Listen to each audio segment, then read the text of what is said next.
बड़ी खबर बलिया से आ रही है, जहां जेई से मारपीट का मामला पकड़ा तूल। मामले में एफआईआर के बाद भी पुलिस ने बदमाशों को नहीं किया गिरफ्तार। गिरफ्तारी नहीं होने से जेई संघ में भारी आक्रोश। गिरफ्तारी और कठोर कार्रवाई को लेकर धरने पर जेई संघ। गिरफ्तारी नहीं होने से दबंग बदमाश बना रहे दबाव। जेई संघ अध्यक्ष का कहना, इस माहौल में काम करने पर लग रहा है डर। जी, मेरा नाम राहुल है और मैं डिप्लोमा इंजीनियर एसोसिएशन जनपद शाखा बलिया का जनपद अध्यक्ष हूँ पीडब्ल्यूडी की तरफ से। सर, हम लोग अपने सम्मान की रक्षा और अपने हितों की रक्षा के लिए यहाँ पर बैठे हुए हैं। जैसा कि कुछ दिनों पहले हमारे ये जो भाई विजय जी हैं बगल में बैठे हुए हैं, इनके साथ रविंदर सिंह परिखरा, सुधा और एक और नाम थे, 2-3 लोग और भी थे, कुछ धन जी यादव। इन लोगों ने इनके साथ यही कार्यालय में ही 17 तारीख को शाम को मारपीट किया था।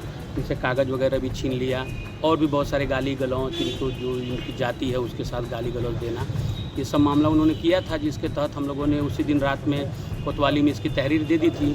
कुछ दिनों बाद जो है लगभग शायद 19 या 20 तारीख को हमारे चीफ साहब भी आए थे, उन्होंने भी इसको संज्ञान में लिया। ऊपर तक ये बात गई और उन्होंने कहा कि नहीं भाई, आप लोगों के साथ न्याय होगा। डीएम साहब से मिले, एसपी साहब से, सीओ सिटी से, सबसे उन्होंने मुलाकात किया और भरोसा दिया कि हमारे साथ ऐसा कुछ नहीं होगा आगे और उचित कार्रवाई होगी, इन लोगों की गिरफ्तारी होगी।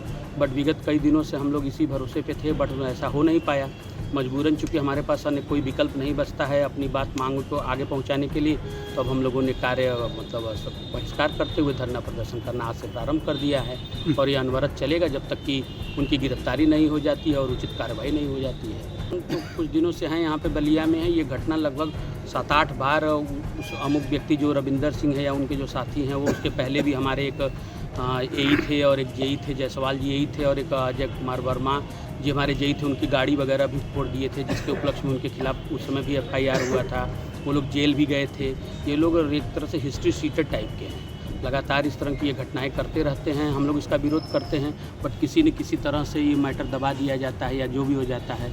अब इसका तो बहुत जानकारी नहीं है, लेकिन अब इस बार हमको अपने हक के लिए लड़ना ही पड़ेगा। कि कभी एस्टिमेट्स को लेकर के आ जाता है, कभी भुगतान को लेकर के आ जाता है, या और भी तरह की बातें हैं जो अनावश्यक, जिसका कि सरकारी कामों से कोई लेना देना नहीं होता है।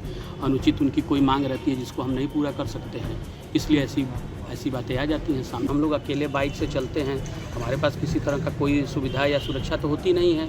हमें साइड पे जाना, हमें डर भी रहता है। इसीलिए हम लोग बहुत ज़्यादा जब कड़ाई करने लगते हैं तो हमें अंदर से भी भय महसूस होने लगता है कि हमारा तो कोई रक्षक ही नहीं है, बस हमारा संघ, हमारे ये साथी ही हमारे रक्षक हैं। तो हमने उच्च अधिकारियों से अपने ये बात पहुंचा दिया है कि हमारी बात को जो है शासन प्रशासन स्तर तक पहुंचाया जाए और बलिया में इस समय विगत जो ये 6-7 सालों से अराजकता का माहौल बना हुआ है उसको अब समाप्त करने की ज़रूरत आ गई, क्योंकि अब सर से पानी जो है ऊपर चला गया है। तो अब बिना इसके हम लोग पीछे नहीं हटेंगे। ये सबका उचित कार्रवाई होगी और आगे ऐसा कुछ न हो, इसका भरोसा भी हमें चाहिए।